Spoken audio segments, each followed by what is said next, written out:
Now it's the startup of a Rheem Valley series air conditioner with an ECM motor.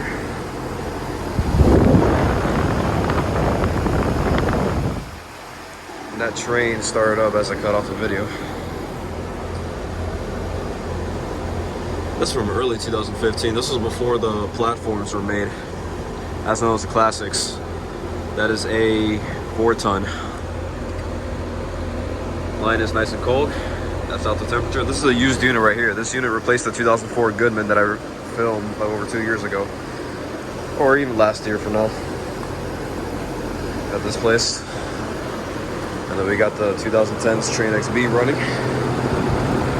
I got a little louder the last time I got here. But yeah, just figured I got the Rheem starting up. Alright, that'll be all for this video. Out.